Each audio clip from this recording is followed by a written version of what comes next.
Hey there, folks.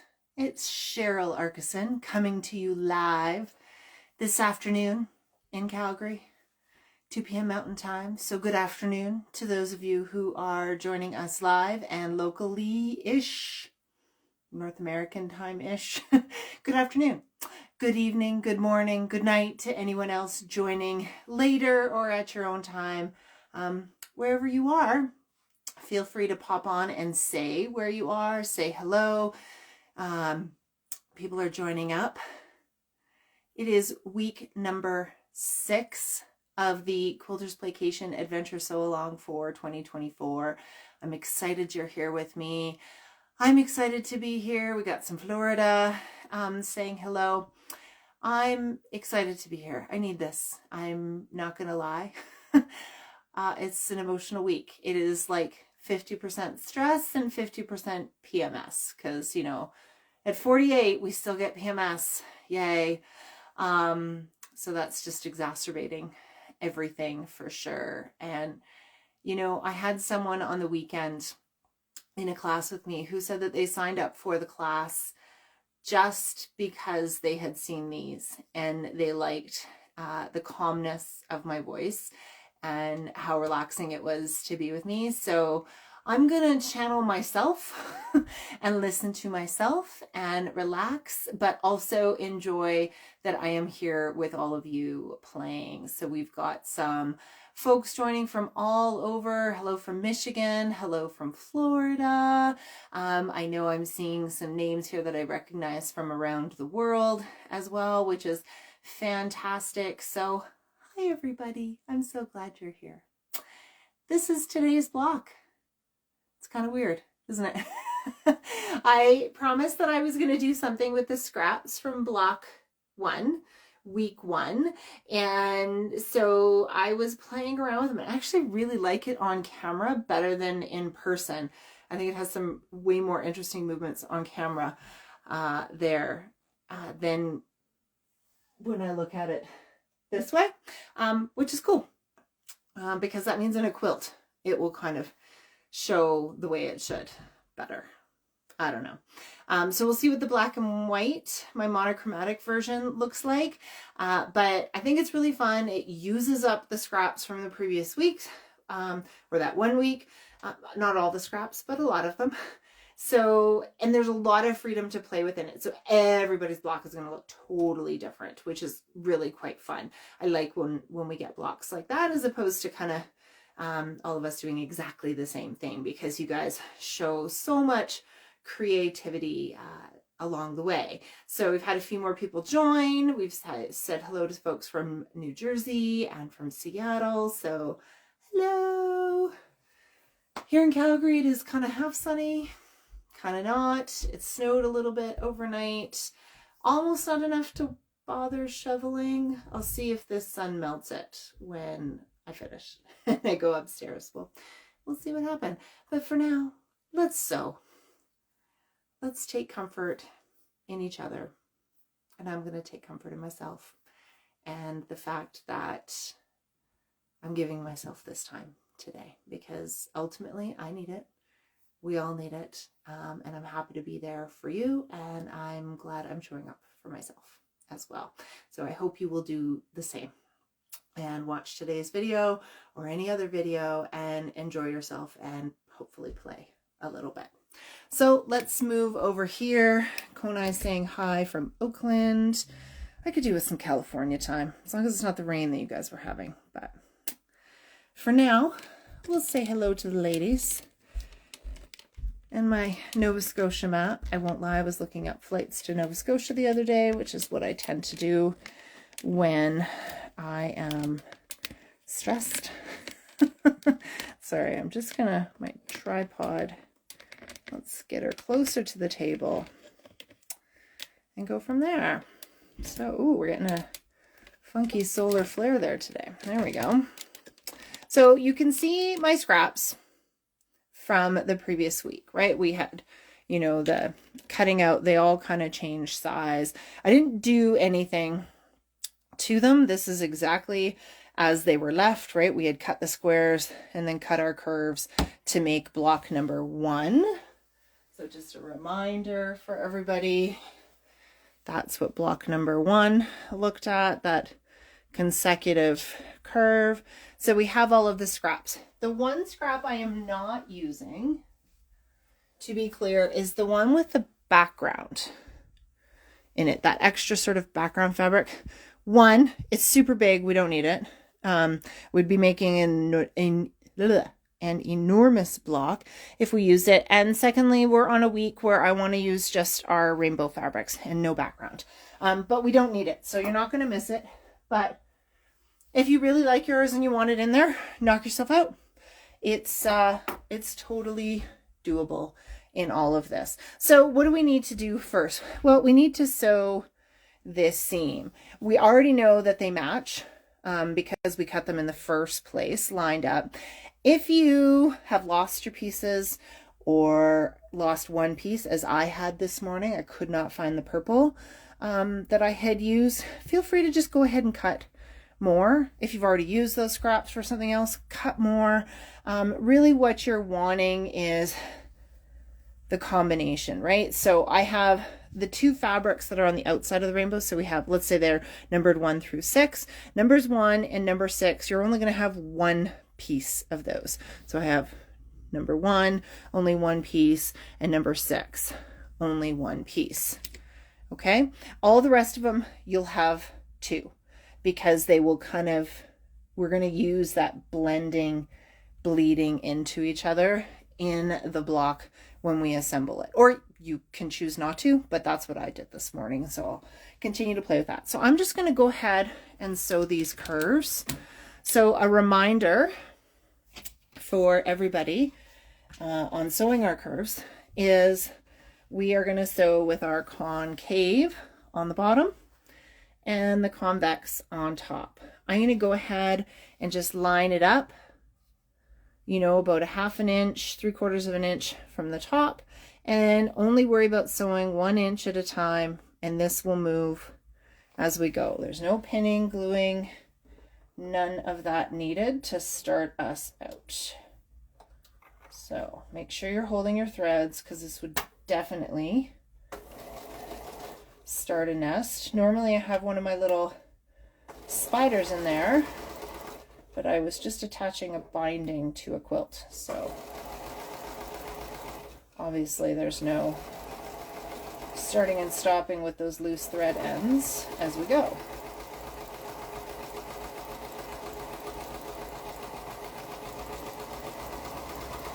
So I'm just going to chain piece these.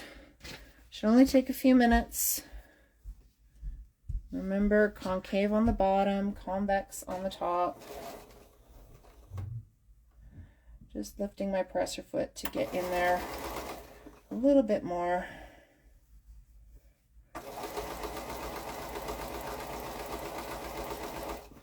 It's not fancy. I'm not worried. I'm not being too precious. All you want to make sure you're doing is you're not pulling on either the top or the bottom fabric, right? We're guiding it through the machine, but we're not pulling on it.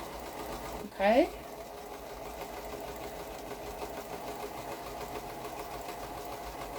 What I find absolutely fascinating about these improv curves is they really kind of guide themselves through the machine. It's really very strange how it does it, but it does do it. So it makes life a lot easier and straightforward. So I'm just lifting my presser foot just a little bit to get under there so I don't kind of flip that tail of my concave piece.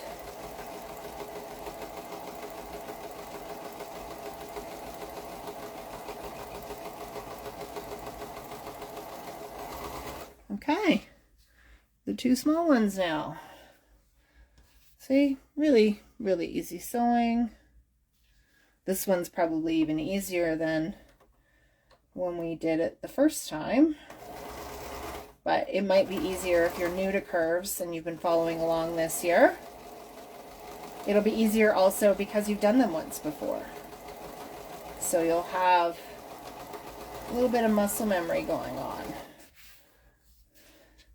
And then last one, this one we're barely going to see any of the white when all is said and done, but that's okay. It's part of the design of the block.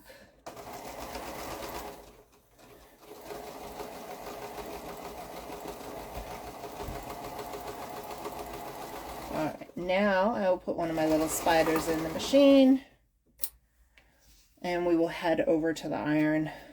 Clip these first, and then head over to the iron to press them. Because remember, even though we're doing improv work, we need to still press and trim / square up so that our blocks lay nice and flat and our quilt stays in one piece. Okay, I'm gonna do it that way. Let's see. There's a box blocking where I would normally put it. So we're just gonna press. The blocks are gonna tell you which way they want to press.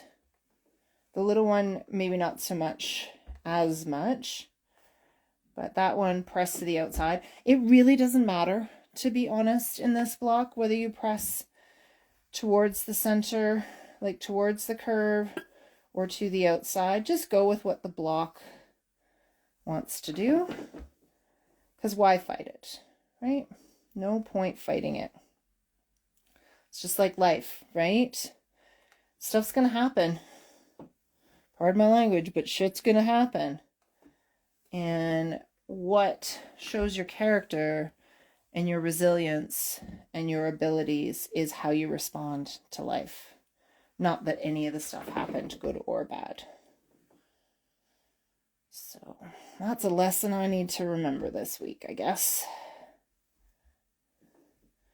You guys are like my personal therapist. I'll just talk out loud and eventually come to my own conclusions and go, aha, you figured it out. I just don't need a couch. I need a sewing room. I actually was going, true confession, I was going to a therapist last year, which was good. She was a lovely woman. But one of the reasons I chose her is that she was an art therapist. And so she was a really lovely lady. And so I was really intrigued by what art therapy would mean, what it could potentially do for me. Unfortunately, she moved on to a different position, and so we had to end our relationship. But I got what I needed out of it, so it was good. And the art therapy was interesting. I think it's very different, my 2 cents, but I think it's very different if you're coming at it from an already creative background. I think that requires a bit of a different approach than someone who maybe isn't, or maybe isn't comfortable with their creative side, but it's still pretty interesting to me. Okay, so we have all of our, I'm just going to move you back so we can see them all. Don't worry, when I press the final block, that will look a lot better, but it looks worse on camera because of the sunlight. It's actually quite flat. But now we got to play with layout. So this is how I did the block this morning, right? As I started kind of having that intersection of the fabrics, right? Could they play off of each other and do some really, actually I had this one that way, but I think I would switch that. Could they do some really interesting things, right? How we have the curves kind of connected and everything. What happened is that this is a lot of fabric. So once it was sewn together, it was still way bigger than I needed.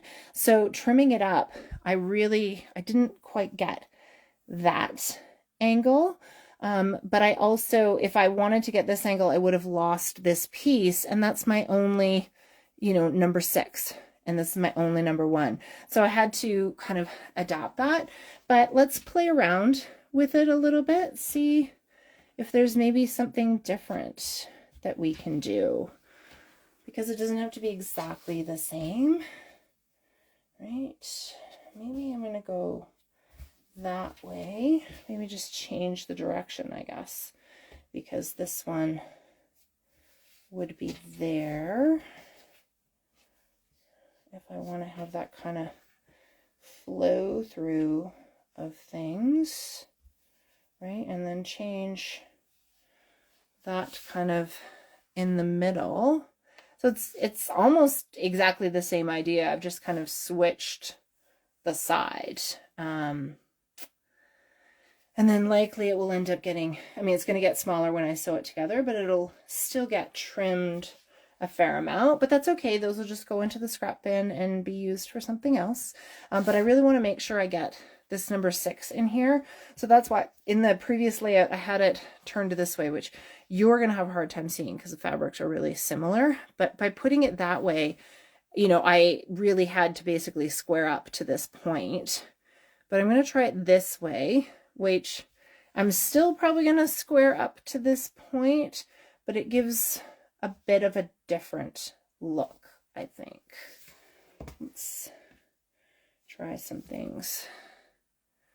Right, we could have them all kind of going the same. No, I really like the flow when it flows with the colors. So I'm going to go with that. Depending on how you do your layout, you're going to end up with sort of 2 halves. Just where those halves are might be a little different. For example, I could pull these down and have, you know, that be 1 half and this be the second half, or I can have this side and this side. It really doesn't matter at all.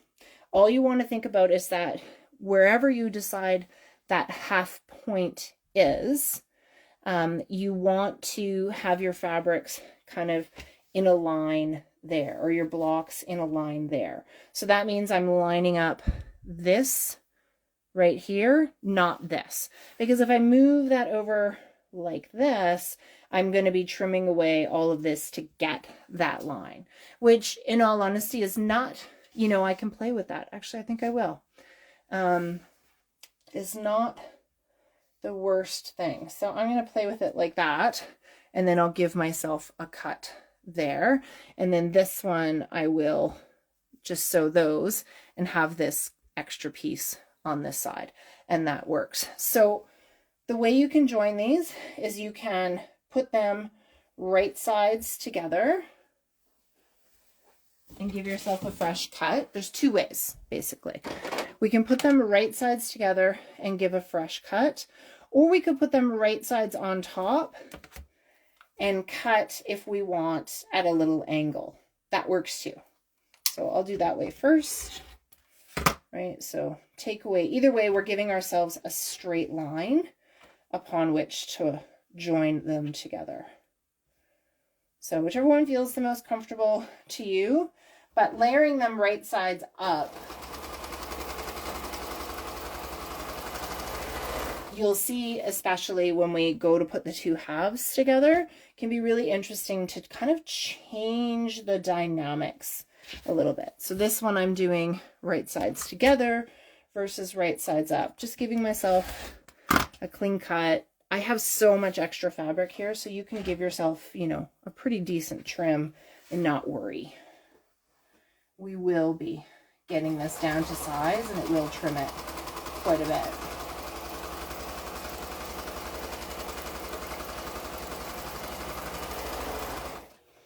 Okay, let's take that first one. I'm going to press this, right? I want to press as I go. I can press open or to one side. I think I'm going to go open just because there's kind of some seam allowance things that could create extra bulk. So we'll just reduce that by going open. But it's entirely up to you what feels right for your block. Don't stress too much about it. Okay, so we have that one. And now I'm going to join these 2. I'm going to go there, and I'm just going to do it this way. Just have to flip the block around so I can cut in the right direction, and then sew that seam together.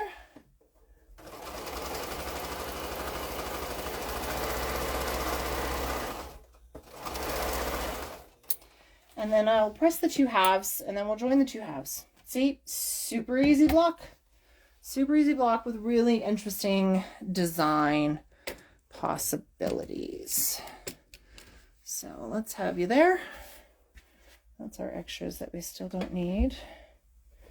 So remember, for pressing open, just a little quick tutorial, always press the seam flat first. That gets it nice and heated up, gets those stitches in there, and then come and press the seam open. It gives you a really nice, crisp line. And the seam will be nice and flat for you. And I always like to go and do it from the front just for, oh, you know what? Sometimes you do things without intention, and look at that, perfectly lined up. I couldn't have done that if I tried to do it. But when it happens by accident, we'll take it. Sad part is I think that's going to get contained in a seam allowance and we won't ever see it. But we'll know it was there. We'll know. And we can have the satisfaction of it having happened. Now, which way you end up placing your blocks, if you have a directional fabric, like this one that I'm doing, if it's going to bother you that they're in different directions, that may influence how you place them. But I've got a couple directional fabrics here, and I really don't care. And they happen to actually go in the same direction here. I wasn't even paying attention to that. And it went in the same direction, which means it kind of looks like one piece. Right? This looks like one piece.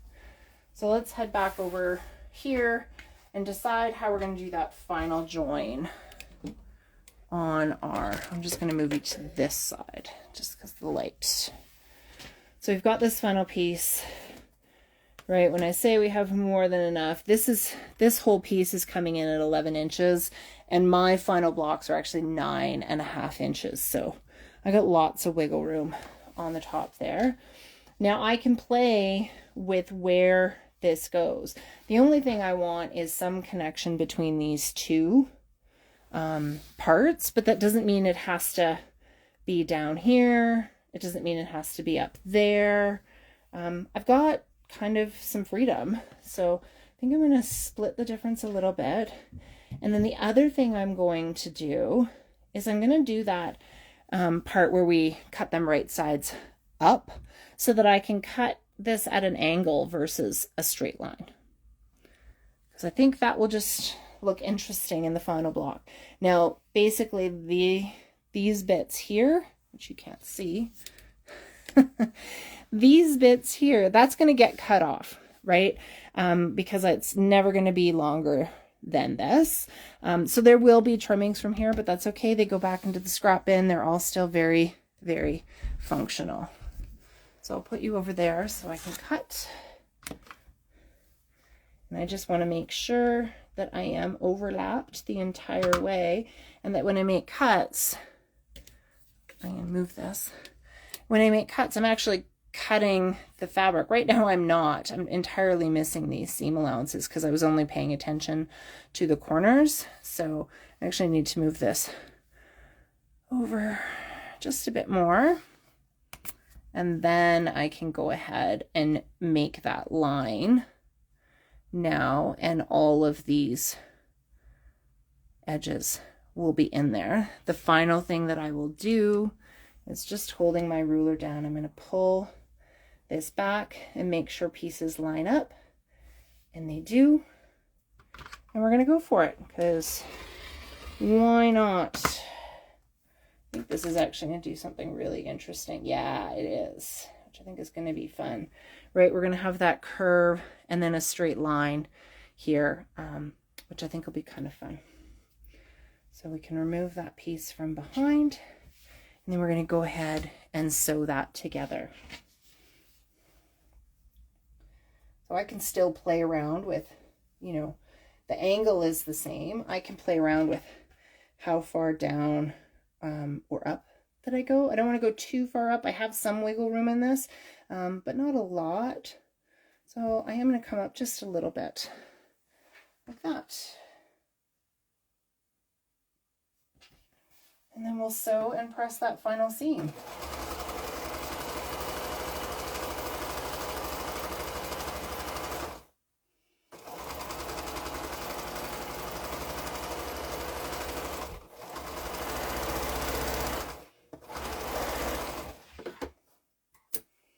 Alrighty.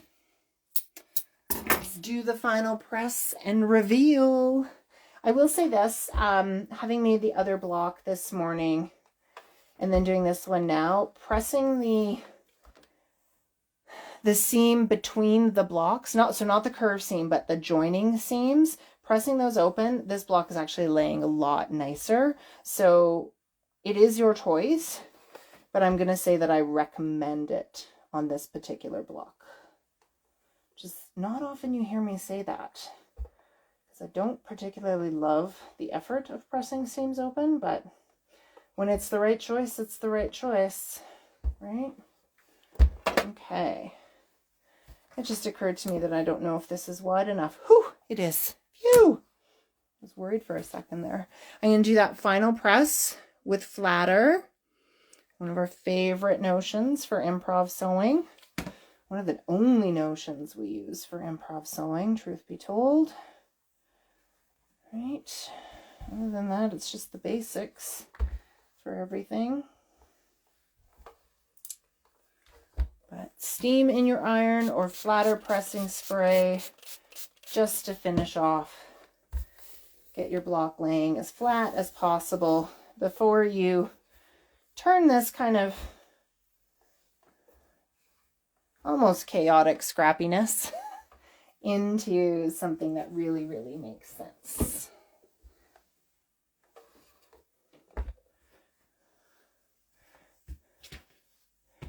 Right, I'm kind of like the way it looks now, but that's okay. So I'm going to go ahead and square this up so we can see the transformation from this sort of chaos into order. So I want to, because my white piece here, number 6, is the smallest, that's where I want to base all of my measurements off of, is to maximize the amount of that piece in the final block. So I can play with where my ruler sits along the way. I can now just get 9.5 inches there. It works for me. So I'm going to go ahead and trim this side and then the top side. Right, we can really see that order. We actually lose a lot of that one curve, even less than I had this morning. And then once I've cut those two sides, and go ahead and cut the other ones. So that's what's leftovers, right? Ignore that. That's from the bigger pieces. This is what's left over of all those scraps, right? So there's some pretty functional pieces in there. I will keep those because you never know. And then we will have our block. Ta-da! There she is. There is week number 6 for the Quilters Playcation Adventure Sew Along. This is the rainbow version. I just want to actually hold it up so you can see it a little bit more. I'll put it up on the design wall. That'll help. Just getting weird light today with that winter sun. But we have all of our fabrics, right? 1, 2, 3, 4, 5, 6. Would not have guessed that this could have come from our scraps, right? You never would have guessed putting week number 1 and week number 6 together, that they came from the same set of fabrics, would you? That's what I love. That's one of the great things about improv, is the unpredictability of it. It's the unexpected findings along the way. I'm going to put that one up on the design wall and then I'll flip you around. So we will say goodbye to the ladies for today. A little bit crooked. That's all right. Hello. And then there, let's get you right there. There we have week 6. I keep wanting to say 7. I'm not sure why, but there is week 6. Oh, look at the way that, oh, I just love that motion that it's getting there. That's fun. I think this would be a fun way to play with a lot of different things. Who knows, maybe this sort of idea will resurface as it percolates in my brain, but I get some really interesting motion in the block. So have fun with it. Thank you for being here with me today, or whenever you're watching this. I really, really appreciate it. One thing I did want to make an announcement about is that Instagram, being Instagram, has changed the way I can post videos. So whereas last year and up until last week, I could save this video and post it as part of a series, they don't let you do that anymore. Or they've changed how you do it, and I haven't been able to figure out the workaround. I'll figure it out eventually, hopefully, maybe, fingers crossed. It just means that you're going to have to actually look in my feed or look at videos. Every video now is considered a reel, but you can't seem to save them to series, which was a really easy way to see all of the, 2024 all together, 2022 all together. That's changed. So if you're looking for it or you're wanting to send it to somebody, you're going to have to go through my regular feed or go to the Reels section on my page, and you'll be able to find them there again just by scrolling, unfortunately. Just super annoying. They are, however, all getting saved to YouTube. That is working great now that I figured that out. So yay about that. So we're not going anywhere. They're all there. It's just, I want to make it as easy as possible for you to find them and for you to share them with people. It's really weird. Sorry, I got distracted. It looked like my glasses were tinted and I was going to make fun of myself. But I can't see myself clearly if I take them off. So, but that's okay. So that's it, folks. Week 6, we'll be back next week for week 7. I've got my pre-Valentine's Day. See my little hearts on my sweater? Where's another one? There's one. I got a heart on my sleeve. I'm wearing my heart on my sleeve. Feel like I am today. Feeling a bit raw.